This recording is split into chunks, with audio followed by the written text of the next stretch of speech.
It's very clear that we are inching so close to having crypto fully regulated. And a lot of these projects like Hedera, for an example, are trying to be a very significant voice in this process.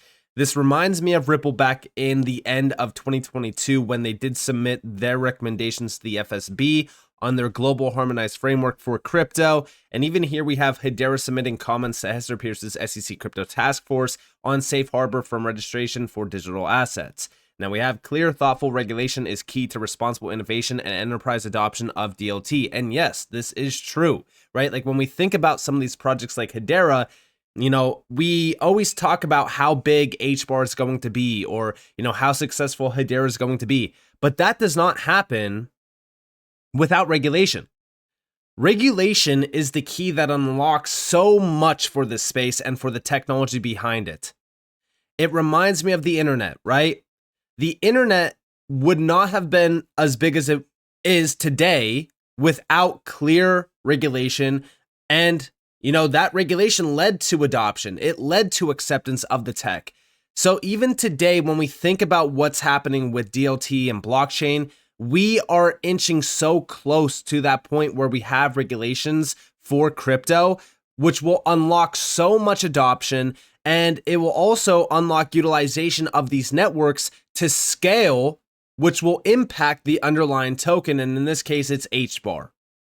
Now, talking more so about this, let's actually address a few things happening around Hedera because it's not just based around regulation, it's also based around what's happening with the market acceptance, exposure, things like that. For an example, 21 Shares just announced that the enterprise-grade DLT just entered the ETP market. We're proud to launch the 21 Shares Hedera ETP, giving investors exposure to Hedera's energy-efficient, high-speed network backed by global giants like Google and even IBM. So, love to see this. This is great. Again, more exposure to Hedera. It's an ETP, obviously, but when we think about what's happening here, it feels as if the market is opening up for Hedera in a big way, and more names are, piling in to not only gain more exposure to Hedera, but also offer it. So love to see this. This is great. On top of that, we also got an ad for the all-in-one stablecoin solution on Hedera from Hedera. Now, what's interesting about this is it reminds me back to the announcement, I believe in the beginning of this year or towards the end of 2024, we got it, right? Filipino banks are going to be launching a stablecoin on Hedera sometime this year. We don't have a set date on that, but already in terms of adoption around the stablecoin solution, we do have SCB Tech X, Shinhan Bank, and Standard Bank, right? These are the three main players that are already utilizing the stablecoin studio, and we know that this is also adopted by some other big players, as you guys can see here when we scroll across the board. And this is all of the big players tapped in to provide tech stacks behind the stablecoin solution. But this is definitely something that I have been watching, more closely now than ever before, simply because of the stablecoin, revolution happening behind the scenes. Which I don't think that it's actually even a hidden thing at this point, with stablecoins reaching 1.1% of the global money supply, governments talking about stablecoin initiatives, also, regulations around stablecoins becoming a big focus with the Genius Act. So I do think that it's only a matter of time until we start to see stablecoins really boom and accelerate in a big way. And some of these projects like Hedera that offer infrastructure, key infrastructure around stablecoins, they're going to be big winners. But on top of this, let's go over here to the big announcement today, which was Arrow Global. Fortune 154 technology leader Arrow Global has joined Hedera Council.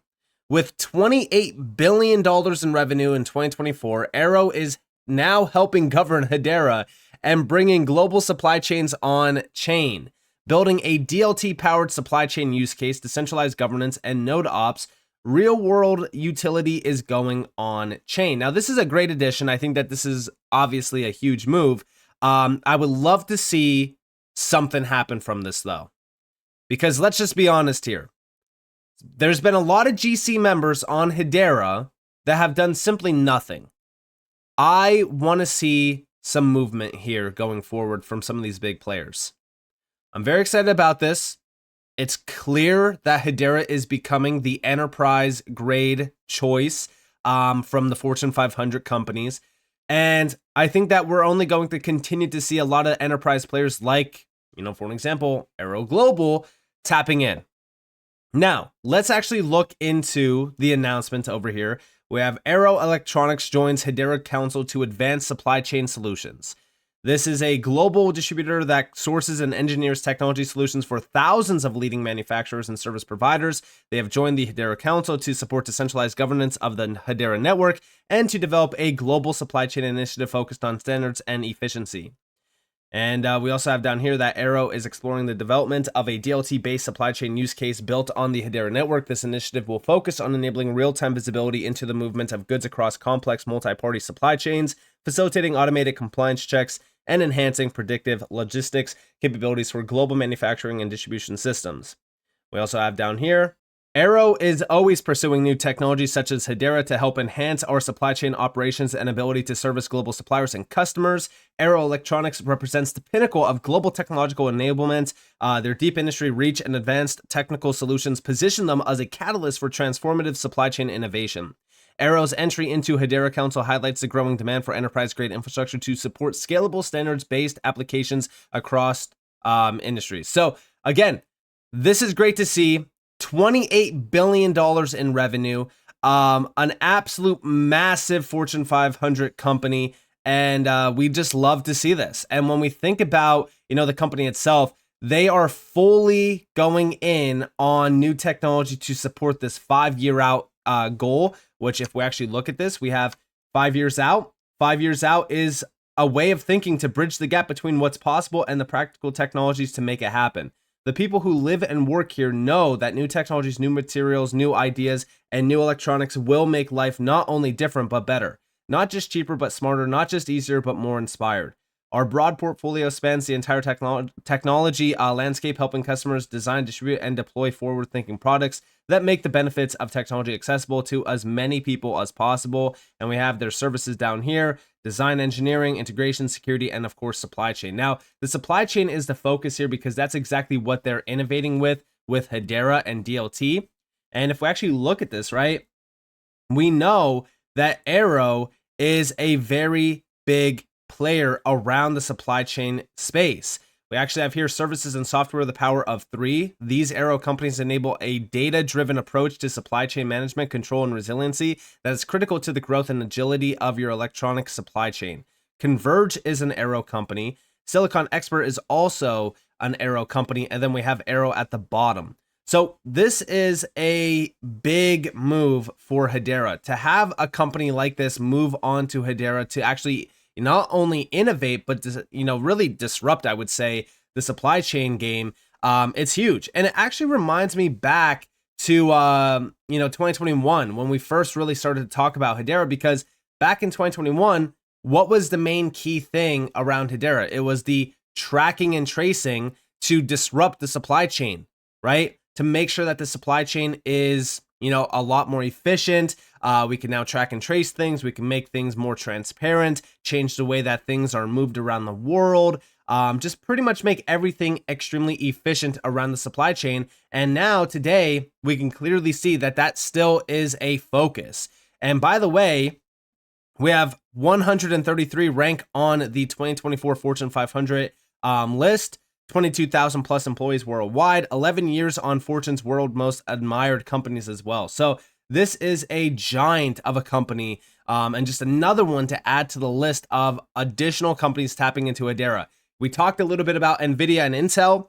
Now we have Arrow, you have Google, you have IBM. I mean, think about the stacked GC that Hedera now has, tapped in. We talked a little bit about it from, the Hedera actual council itself. We talked about this for years now, right? This list just continues to grow and grow and grow and expand.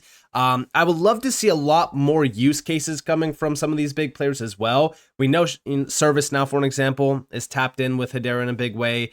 So they're actually building. Chainlink is continuing to integrate with Hedera in a big way. BitGo is tapped in around institutional initiatives. Outside of that, Aberdeen already tokenizing its money market fund. So some of these big players are already utilizing Hedera in a huge way. I would just like to see some use cases from these enterprise players really impact the network. And what I mean by that is, let's just take Avery Dennison for an example, right? They provided so much scale on Hedera up until roughly like the end of 2024, and then it basically stopped, right? I want to see one of these enterprise use cases go live officially, impacting the network with billions of transactions, which will also provide revenue for the network. And it will also provide demand for the underlying token, HBAR, which will also increase the value of HBAR as well.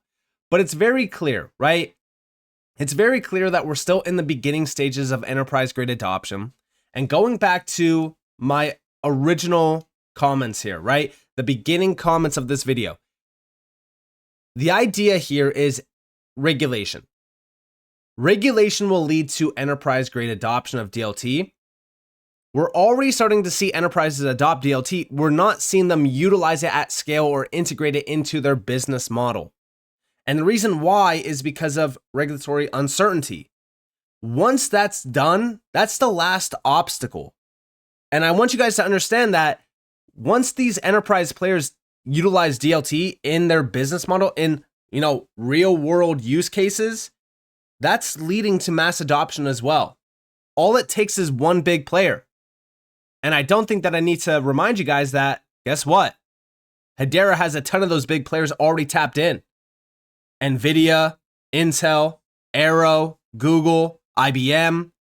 There is so many big players that are already utilizing Hedera or working with Hedera. This is becoming the enterprise grade choice of DLT. And I think that this is going to lead to Hedera becoming one of the biggest players in this space once we see regulations hit this market. And the reason why I say that is because that's going to open up the door for enterprises to not only fully adopt, but fully utilize technology like what Hedera is providing for their business models. I look back to ServiceNow, right? If we go back to ServiceNow, so let me go back here. Let's go look at ServiceNow again, right? ServiceNow, we know, joined the GC back in 2021. ServiceNow powers 80% of the Fortune 500. We know that they're utilizing Hedera around their service, I think it's the Now service or something like that. It's basically an AI automated platform. But you got to remember that these things are not fully utilized at scale at all. Like, yeah, sure, they might be utilizing Hedera to build a tech stack or something, but it's not fully live and operational. It's not being utilized by the Fortune 500 companies just yet, or 80% of them, just like ServiceNow has, said, like, hey, guess what? We power 80% of the Fortune 500. They're not utilizing DLT yet. Blockchain's barely scratching the surface of even being utilized around finance, for an example, which we know is probably one of the most lucrative areas for DLT and blockchain to be utilized in. But we're just not there yet. But all of these big announcements, all of these big, initiatives that are happening around this space, they're all the beginning stages of what's to come. The last major thing that we really need is regulation. Once this is in place, all of these enterprise players, all of these big institutional players, they've been preparing, they've been building, they've been utilizing, they've been, in conversation with and even announcing that they're partnering with some of these companies like Hedera. So what do you think happens when we see regulation hit this market? We are going to see projects like Hedera scale 5, 10, 20, who knows how many multiples in terms of network adoption, which will impact the underlying tokens. HBAR, XRP, XLM, Algo. These are utility-based projects that will truly reap the rewards of being early in this market to focusing on these enterprises, institutional players that everyone thought was so boring. Hedera back in 2021, extremely boring. Solana was all the rave, right? Today, guess what? Everyone's focused on institutional players. Everyone's focused on enterprise players because the tune is shifting from hype to utility. Everyone's moving away from speculation to reality. Hedera is one of those big players that has been focused on utility, reality, and they've been building, they've been expanding, they've been growing, they've been networking, they've been connecting. That's why Hedera, once we see regulations, Hedera is going to be massive. So with that being said, I hope that you guys enjoyed this video. If you guys definitely leave a like, subscribe, turn notifications on because more free content. You guys are more than welcome to follow me on Twitter and join the free Discord in the description below. And with that being said, guys, it's been Nick. Thanks for watching. Peace out.